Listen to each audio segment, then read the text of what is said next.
Hey there, adventurers! Welcome to another episode of Dave's Maginations. Does our party survive the traitorous young gold dragon Grolgark? What loot might we find in Arauthator's treasure trove? And a question we failed to answer. I wonder what that could be. All this and more in this recap of the Thursday, August 4th session of Dark Queen Ascension presents The Fallen. Stay with me.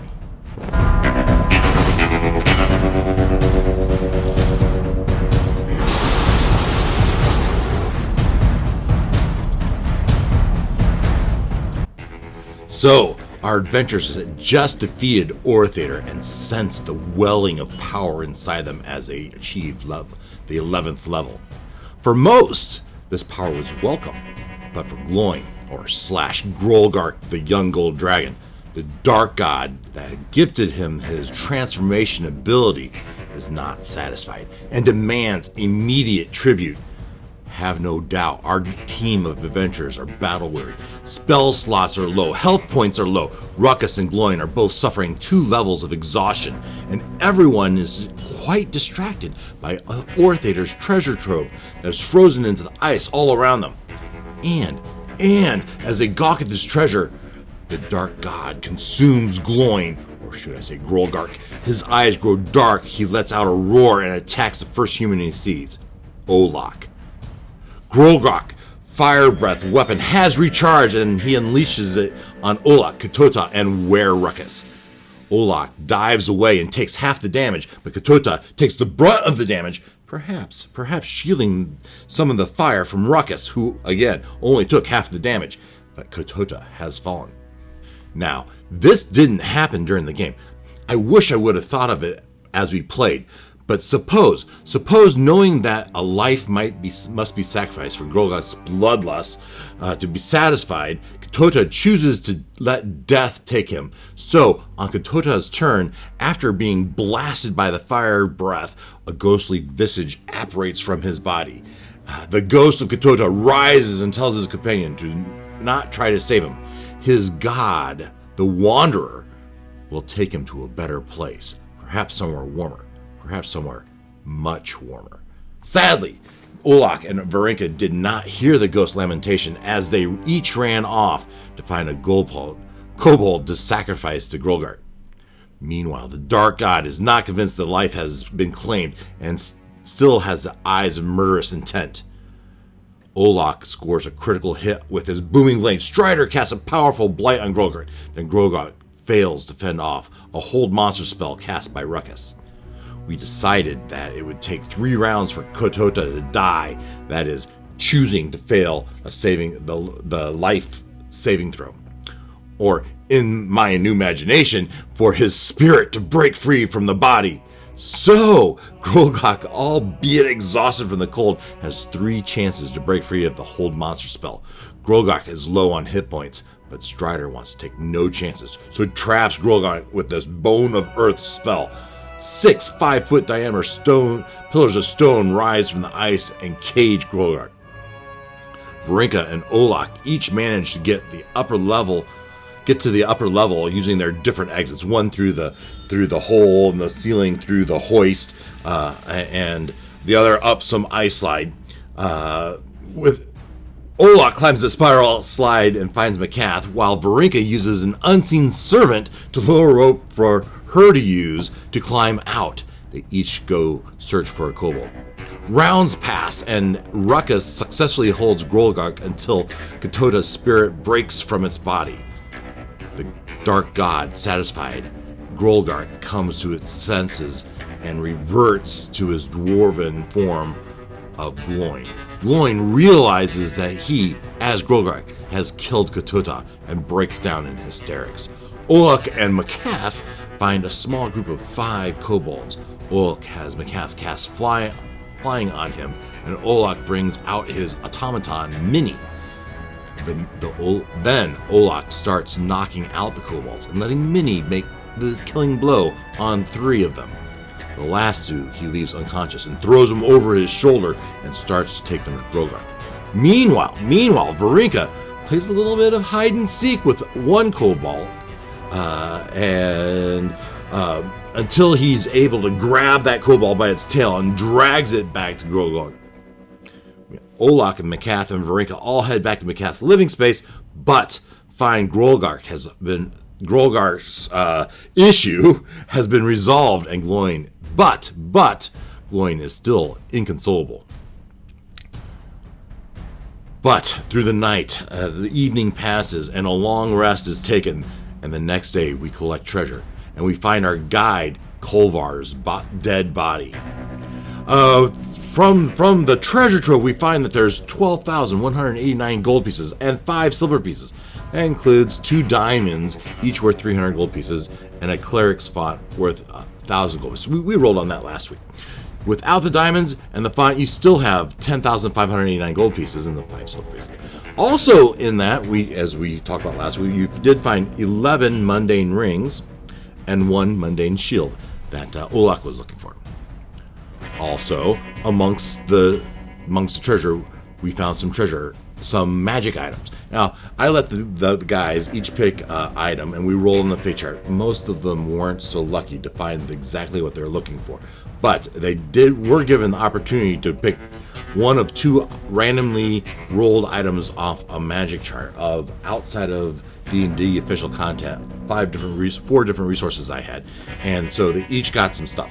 Varinka's got an ornate amethyst ring with dates carved around the stone. Those who wear the ring are able to communicate with a soul trapped inside. This soul, who happens to be a miserable, crotchety wizard.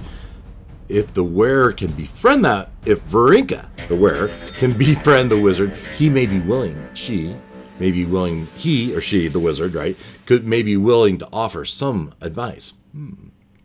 Olak found boots of blazing speed, and he can use a bonus action to activate these boots, and the boots grant the wearer a base speed of 120 feet. However, at this speed, the wearer takes 2d4 fire damage for each turn they use more than half of their movement. Gloin finds a pair of heavy metal boots, and that are quite noisy, but they do a great deal of damage when used to kick an enemy. And I said that would be his proficiency level times a d4, adding in strength. Strider found some amulets of amber. The wearer releases a burst of flames in a 10-foot radius each time they take 25 or more points of damage in a single round. This burst of flame, though, affects both friend and foe alike. It deals a 3d4 fire damage. Katota found some marvelous pigments. We'll show that here.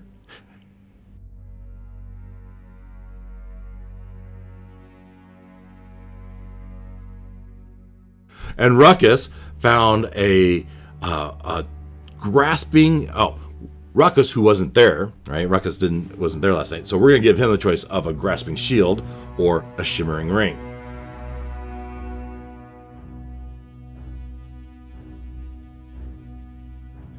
Finally, it was decided that a second day of rest would be taken to allow them a full day to chip out the remoraz that was in Arauthator's trophy room.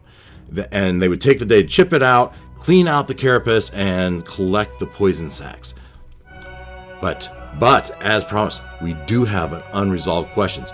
We talked about asking if an ice toad would like to join us on the journey back and go back to the mainland and experience the mainland. So now let's go ahead and find out if that happens. Let's open up the Mythic GM. Now, I did learn how to configure this so that we can have our favorable question again. So we're going to tempt fate with this. Now, these ice toads have spent their life collecting history and data about Arauthator and the Sea of Ice, and their bodies are specially tuned to the ice and the iceberg, and so that's on the one hand. On the other hand, they're very eager to learn about life outside of the Sea of Ice. So I guess I'm at this point, I'm just unsure.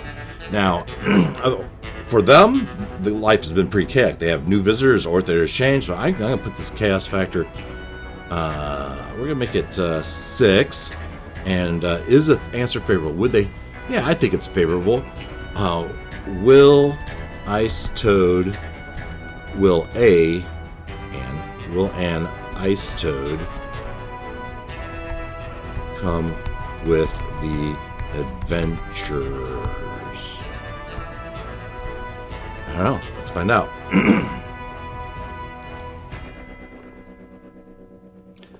Oh, an exceptional no with a random event. Unexpected NPC, a non-player can overindulge new ideas. I might have to think about that for a while. But an exceptional no, as the ice toad comes with big no and an NPC action of overindulge in new ideas. Well, there's all sorts of new ideas, and that feels like Macath, as she is absorbing all this new information that's been given to her from the academy. So we'll have to do something with her. I'll have to think about that, and we'll have that for Thursday, as she is overcome or has overindulged in new ideas. So we'll touch on that on Thursday. But the big answer here is no, the ice toads will not come with us. But I still want to check, will the ice toads let Macath take their history with them? And again, I suppose that's probably take history, and I'm going to say, again, that's a 6, and answer favorable. Yes, that would be favorable, but I think it's very unlikely. Very unlikely. So we're going to go here, and we're going to just say very unlikely. No. Yeah. So Macath and the adventurers try to convince the ice toads to let them take their documents, their recordings of history, and the ice toads just won't have any part of it. They don't want to go. They don't want to let them take the history with them. But maybe someday Macath will send some envoy back here to treat with them, and share of ideas and concepts. So that might happen someday in the future for them, but that's not a part of our adventure. Let's move on. Now, as I said, at some point during the 2 days, Macath came to you and says she has reported in with the academy. She has become aware of the orc invasion and has been told to report to the Blackstaff Tower in Waterdeep. Also, the Archmage says the Archmage at Waterdeep, at Blackstaff, says a group of adventurers powerful enough to rescue Macath from Arauthator is exactly what the Resistance needs, what the army needs to prevent Severin and the Dragon Cultists from succeeding in their efforts to summon Tiamat. There are two missions. One, Verum the White. Verum the White had the white mask, but it's been stolen, and their intelligence says the mask has been stolen, and Verum the White is searching for that mask in the Serpent Hills. And so if our party is willing, they should go to the Serpent Hills, intercept intercept Verum the White, prevent him from getting the mask, and secure the mask for themselves, and return it to the Blackstaff Tower. Now, the second mission, perhaps even more difficult. Worm Speaker Narenvane and his companion, the Green Dragon Chuth, have been leading raids on the Elvish settlement in the Misty Forest. The last stronghold is Altend. Go to Alten and defeat Narenvane and Chuth and secure Narenvane's green mask. Finally, you make... With that lore dump, you make it back to this ship with all the loot and decide to set sail for the ruins of Askarl in search of Captain Xerxes before you sell your business at Gunberg. All right?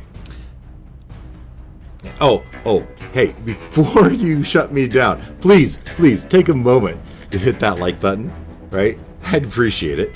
And let's think about next week. What adventure awaits at the ruins of Askarl? Will you find Captain Xerxes and that healing stone? And perhaps we'll find out next week.